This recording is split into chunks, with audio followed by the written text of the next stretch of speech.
alguns meses, nós víamos algumas coisas que não têm acontecido ultimamente, manifestações. A Avenida Paulista se enchia de manifestantes, eram centenas de milhares de pessoas gritando de um lado, outros gritando do outro, e aí tinha toda aquela questão dos mortadela contra os coxinha, e os que eram a favor, os que eram contra, e nós contra eles, eles contra nós. Não importa de que lado você esteja, é sempre nós contra eles ou eles contra nós. Nós não temos visto mais isso, porque basicamente o que aconteceu na sequência foi que perceberam que todos os coxinhas e mortadela eram farinha do mesmo saco, e muitos acabaram presos, tanto dos nós, quanto dos deles, quanto dos eles e contra nós, e acabou muita gente na cadeia. E isso parece que desanimou, né? Acabou em pizza a manifestação que era contra as coisas que acabavam em pizza. Mas isso no Brasil geralmente é assim, né? Nós somos um povo bastante cordato, mas nos Estados Unidos não é tão assim. O pessoal lá leva muito a sério essas coisas. E nós temos visto que existe lá um ranço antigo dos republicanos e democratas, que uns são chamados de direita, basicamente republicanos, outros de esquerda, que são os democratas. E isso vem de tempo, e essa rixa é antiga, e isso divide o país. Existe uma doutrina política que é a favor de dividir, porque quando você consegue dividir, você consegue conquistar. Dividir e conquistar são duas ações que são importantes dentro do meio político. Então, para muitos interessava no Brasil dividir para conquistar, como agora nos Estados Unidos interessa dividir para conquistar. E lá, basicamente, você tem essa polarização, esses dois polos. De um lado, você tem republicanos, que basicamente são representados por homens brancos, héteros, e que, às vezes, até armados, mas cristãos, nominalmente cristãos. Do outro lado, lá você tem os democratas, que basicamente a caricatura que é feita deles são negros ou latinos, são gay ou não ligam para qualquer questão a respeito de ser homem ou mulher, e muitas vezes céticos ou ateus. Basicamente, essa polarização acontece lá no país que é o maior país do mundo, mais importante do mundo. Agora, em Charlottesville, teve até uma morte, não é, nas manifestações ali. E o que o governo americano vai precisar fazer logo é encontrar um inimigo externo para que nós e os eles se juntem para ir contra os outros eles que estão fora do país. E essa doutrina política americana sempre funcionou desde a Guerra da Espanha, contra a Espanha, 1800 e alguma coisa. Sempre tendo um inimigo externo, você fortalece o povo interno e evita divisões internas. Por que essas pessoas saem nas ruas, nós contra eles contra nós? E por que isso está crescendo cada vez mais no mundo ocidental? Por causa de um vácuo. Um vácuo deixado pela ausência de Deus na mente das pessoas. Quando você não tem Deus, quando você não tem uma autoridade superior, qualquer coisa, qualquer pessoa pode se considerar autoridade.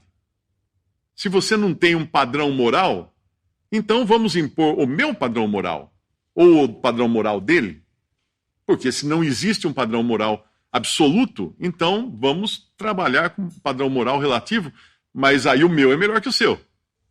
E você vai achar que o seu é melhor que o meu.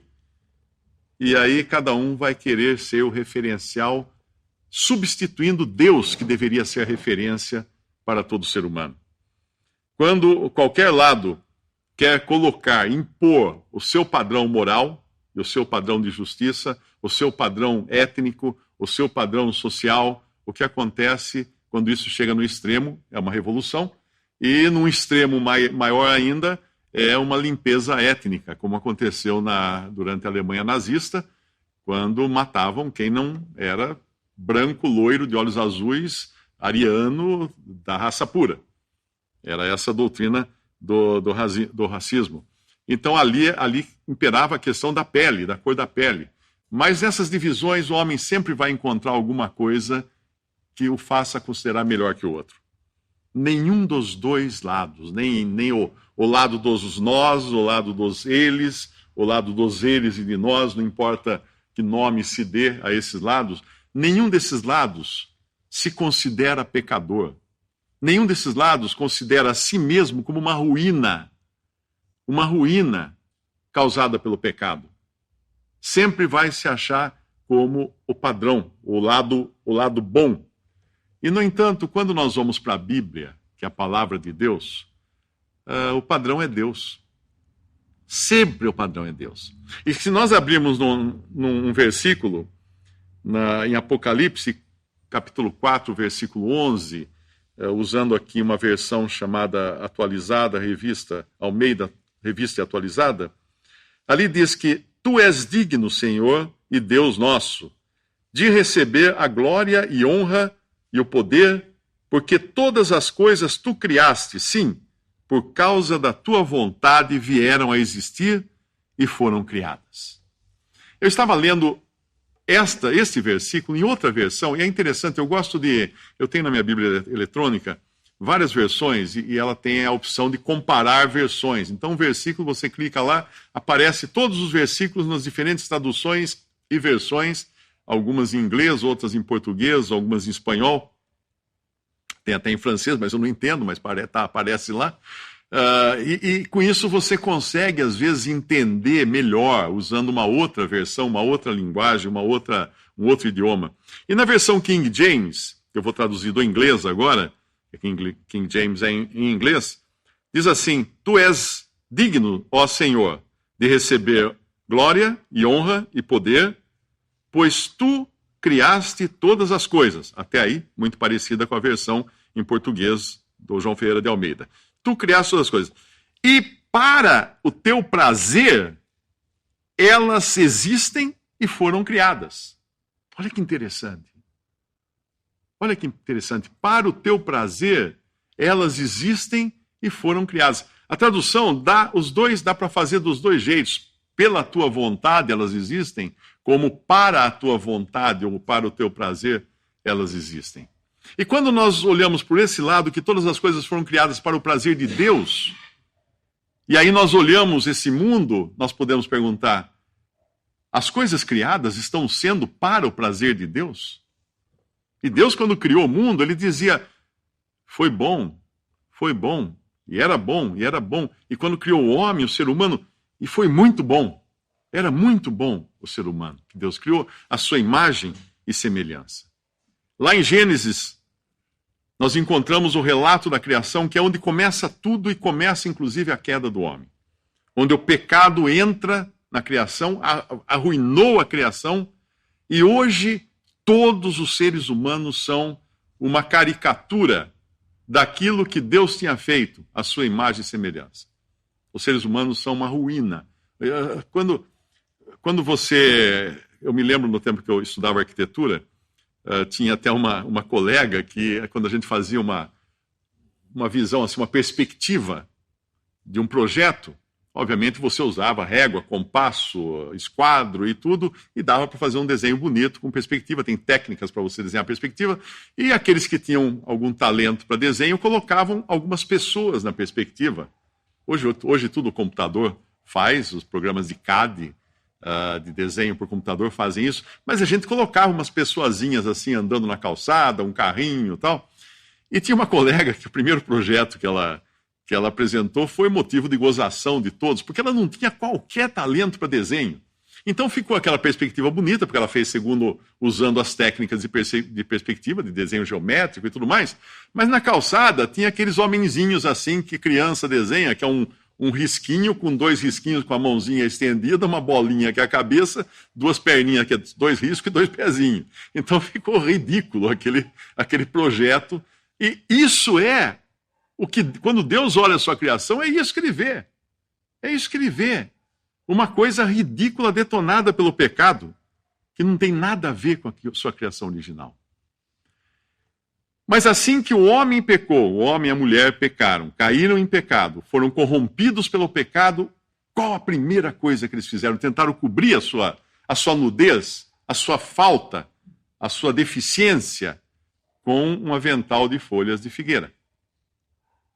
E quando Deus apareceu, procurando por eles, onde estás? Deus perguntava. Era uma pergunta retórica, porque Deus sabia onde eles estavam, mas ele queria que cada um admitisse onde estavam.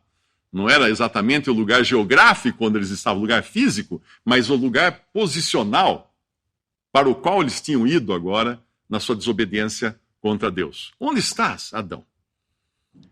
E Adão, no versículo 10 do capítulo 3 de Gênesis, diz assim: ouvi a tua voz soar no jardim e temi, porque estava nu e escondi-me. E Deus disse: quem te mostrou que estavas nu? Comeste tu da árvore de que te ordenei que não comesses? Que era a única ordem que Deus deu no jardim. Eles podiam comer de todas as árvores, menos de uma, da árvore do conhecimento do bem e do mal. Comestes? Então disse Adão. Será que ele disse assim: é claro que eu comi, porque eu achei que era tão gostoso aquele fruto, eu comi. Não. Ele diz assim: a mulher que tu me deste por companheira, ela me deu da árvore e comi. E agora, disse o Senhor Deus à mulher: por que fizeste isso? E disse a mulher: a serpente me enganou e eu comi. Foi nesse dia que se começou a apontar dedos na humanidade. Eles estão errados. Nós estamos certos. Quem são eles? Quem somos nós? Não importa. Cada um dos lados, seja republicano, democrata, protestante, católico, ateu, agnóstico, coxinha, mortadela, não importa. Eles estão errados, nós estamos certos. Tudo farinha no mesmo saco. Tudo igual, porque é um ser humano. É um ser humano caindo, apontando o dedo. Apontando o dedo e colocando a culpa em outro. Por que fazemos isso? Vá nas redes sociais, a coisa que mais tem é gente apontando o dedo. Mas uma pouca vergonha, o governo não permitir isso. Veja essa pessoa que fez. Olha que coisa horrível esse, olha aquilo. E até quando eu estou falando isso, eu estou apontando o dedo para as pessoas que na rede social fazem isso. Porque essa é a característica nossa. Nós gostamos de nos sentir justos e adoramos nos sentir injustiçados. Como é bom se sentir vítima de injustiça, para poder depois me considerar justo e apontar dedo e falar assim: a mulher que tu me deste, a serpente, me enganou. Quando nós vamos para Romanos capítulo 3, 23, Deus, na sua palavra, diz assim que todos pecaram e estão destituídos da glória de Deus. Todos. Não tem coxinha nem mortadela, todos. Não tem republicano nem democrata, todos. Não tem branco, cristão, hétero, negro, gay, ateu, todos aos olhos de Deus. Todos pecaram. Estou eu me sentindo dentro desses todos? Estou eu me incluindo nesses todos? Todos, não fica ninguém fora.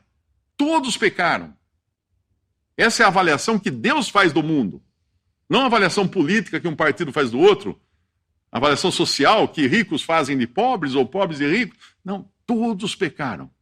Todos pecaram e destituídos estão da glória de Deus. E mais uma vez, agora apelando para a versão King James, em inglês, ela usa uma expressão muito interessante que diz: For all have sinned and come short of the glory of God. Ele usa uma expressão, come short. Na nossa versão em português, destituídos estão. Esse come short, ele pode ser usado para um exemplo mais gráfico, para a gente entender melhor. Pensa que você tem um alvo ali na parede, e eu tenho aqui um arco com flecha.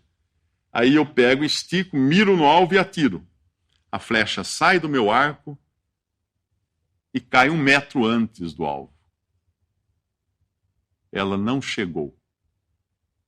To come short significa não alcançar o destino, não alcançar a meta, cair antes, morrer na praia. Minha flecha morreu na praia. Então todos pecaram e morreram na praia da glória de Deus.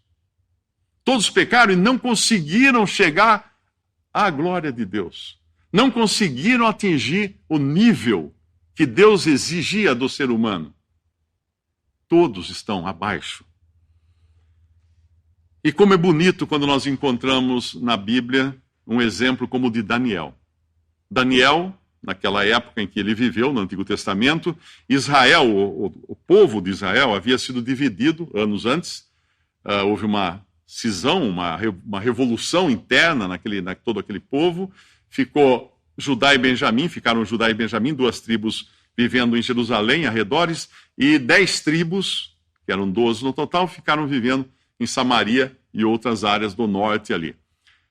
E com essa divisão, obviamente, depois as 10 tribos acabaram sendo levadas para o desterro, para o exílio, e desapareceram. Ninguém sabe hoje quem são essas 10 tribos. Existem suposições e tudo, mas não é esse o nosso tema aqui. E essas outras 2 tribos, Judá e Benjamim, é o que nós hoje chamamos de judeus. Eles também foram desterrados. Tempos depois, eles foram levados, exilados para a Babilônia, como prisioneiros em Babilônia. E Daniel diz assim, Daniel fazia parte desses que estavam em Babilônia, no exílio. E orei ao Senhor meu Deus e confessei e disse, Senhor, Deus grande e tremendo, que guardas a aliança e a misericórdia para com os que te amam e guardam os teus mandamentos. Agora pensa bem, Daniel fazia parte de um remanescente apenas de toda aquela grande nação. Mas ele continua dizendo, pecamos e cometemos iniquidades e nós pecamos, nós cometemos iniquidades, nós procedemos impiamente, nós fomos rebeldes. Mas espera aí, Daniel, você é um cara justo, você é um cara legal, você é um cara que Deus até vai te dar um livro para escrever. Como é que você está se incluindo nessa bagunça toda dessas pessoas más? É porque Daniel reconhecia que o pecado era dele também. Ele se incluía, para ele não tinha nós versus eles. Somos todos nós. Nós pecamos, nós cometemos iniquidades, nós procedemos impiamente, nós fomos rebeldes, apartando-nos dos seus mandamentos e dos juízos. E não demos ouvidos aos teus servos, os profetas, em que teu nome falaram, aos nossos reis, aos nossos príncipes, aos nossos pais, como também a todo o povo da terra. O Senhor, ó Senhor, a nós pertence a confusão de rosto, aos nossos reis, aos nossos príncipes, aos nossos pais, porque nós pecamos contra ti. Ao Senhor nosso Deus pertence a misericórdia e o perdão, pois nós nos rebelamos contra ele. E não obedecemos à voz do Senhor nosso Deus para andarmos nas suas leis que nos deu por intermédio de seus servos, os profetas. Sim, todo o Israel transgrediu a tua lei, desviando-se para não obedecer à tua voz, por isso a maldição e o juramento que estão escritos na lei de Moisés, servo de Deus, se derramaram sobre nós, porque nós pecamos contra ele. Essa é a posição que todo ser humano precisa se colocar para ser salvo. Se alguém aqui quer um dia ir para o céu, ir para a presença de Cristo, esse é o primeiro passo. Nós pecamos, eu pequei. Eu sou mau até a raiz do cabelo. Eu não tenho em mim nada de bom. Todos pecaram e destituídos estão da glória de Deus. A flecha de cada um caiu antes da glória de Deus. Nenhum chegou lá. Nenhum de nós. Quando nós lemos ontem, estudando o Evangelho de Lucas, nós vimos as 3 etapas que os discípulos do Senhor Jesus fizeram ou passaram. Uma, quando eles não conseguem expulsar o demônio de um garoto que estava possesso. E, obviamente, eles próprios ficaram possessos com isso, né? Ficaram muito bravos com isso, de não conseguir expulsar o demônio do garoto. Mas aí o passo seguinte, isso acontece no versículo 40 do capítulo 9 de Lucas, no versículo 49, vem João e diz ao Senhor Jesus, Mestre, vimos um que em teu nome expulsava os demônios, e lhe proibimos, porque não te segue conosco. Isso é inveja, isso é ciúme. Nós vimos um que expulsa demônio. Nós não conseguimos expulsar.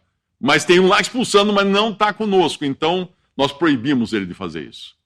Ele não faz parte do nós, eles são eles. ele é o outro lado. E mais adiante, esse ciúme e essa divisão, esse orgulho próprio chega ao ponto de, no versículo 54 do mesmo capítulo, os seus discípulos Tiago e João, vendo que não queriam receber o Senhor numa determinada aldeia, que o Senhor passou e as pessoas não quiseram recebê-lo, eles perguntam: Senhor, queres que digamos que desça fogo do céu e os consuma, como Elias também fez? Em linguagem de hoje, quer que a gente jogue uma bomba atômica para acabar com todo aquele povo lá? É isso que eles estavam fazendo. Agora veja, começou com a incapacidade deles de expulsar o demônio. Passou pelo fato deles terem proibido um que conseguia expulsar o demônio. E chegou até o ponto de querer exterminar os eles. Sejam coxinhas ou mortadelas, não importa. Os eles estavam errados. Nós vamos acabar com eles. Eles não tinham entendido que Jesus tinha sido rejeitado por todos e todo mundo. E que a partir desse momento a sua graça estava estendida e a sua misericórdia estava estendida a todos. Quando Daniel fala, no capítulo 9, versículo 9, ele fala assim: ao Senhor nosso Deus pertencem a misericórdia e o perdão, porque nós nos rebelamos contra ele. Então hoje Jesus está oferecendo a você misericórdia e perdão. Porque você precisa, como eu também. E todos precisam. Esqueça agora ser justo, porque não há um justo sequer. Não há quem busque a Deus, todos se extraviaram, a uma se fizeram inúteis. E esqueça também a ideia de que você é injustiçado, porque na realidade todos nós somos culpados. Não de fazer algo contra alguém, que fazemos também, mas diante de Deus, diante dos olhos de Deus. Eu convido você a entrar agora numa terceira classe, nem dos nós e nem dos eles, mas na mesma classe daquela mulher que ia ser apedrejada e ficou na presença dele, reconhecendo o seu pecado e recebeu dele palavras de perdão. Da mesma classe daquele jovem que volta para casa arrependido, porque ele tinha ido viver a sua própria vida e acabou comendo comida de porcos, ele se arrepende e volta para casa, aceitando qualquer posição na casa do pai. O pai o recebe com um abraço, com um beijo, com um anel no dedo, com roupa nova, com sandália nos pés. Com o maior amor o pai o recebe. Assumindo a posição agora, dessa terceira classe de pessoas, de todo aquele que se considera pecador, indigno de qualquer benesse da parte de Deus, e simplesmente clama a Deus por perdão.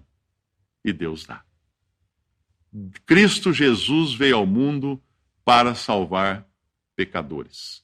E Paulo continua essa frase quando ele escreve, dizendo assim: dos quais eu sou o principal. Reconhecendo a sua condição de perdidos. Cristo não veio julgar nessa primeira vinda que ele estava aqui no mundo, mas ele certamente voltará como juiz. E eu espero que você o encontre ainda hoje, porque ainda dá tempo, como Salvador. Simplesmente confesse a ele que você é um pecador perdido e peça a ele perdão. Peça a ele salvação, porque o sangue dele foi derramado justamente para isso, para pagar pelos seus pecados na cruz. Não pelos pecados dele, pelos pecados de cada um que crê nele como Salvador. E é só assim que você pode entrar no céu. Só assim que você pode ter a marca de perdoado. No século XIX, século XVIII, século XVII, eu não sei exatamente precisar agora, a Marinha Britânica usava uma técnica, porque havia muito roubo de cordas no navio. Então o que eles faziam era fabricar cordas que tinham um fio vermelho misturado nos fios da corda, para eles saberem depois se a corda tinha sido roubada ou não. Porque qualquer pessoa que fosse pega de posse de um rolo de cordas e tivesse o fio vermelho misturado, ele tinha roubado.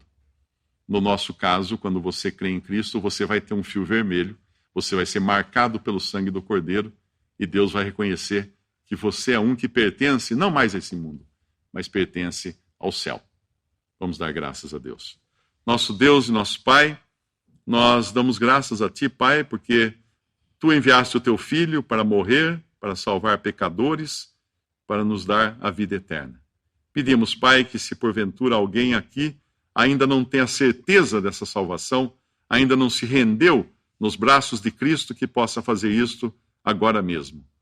Sabemos, Pai, que a Tua palavra tem poder e o Teu Espírito Santo tem poder para convencer as almas. Nós rogamos e agradecemos em nome de nosso Senhor e Salvador Jesus. Amém.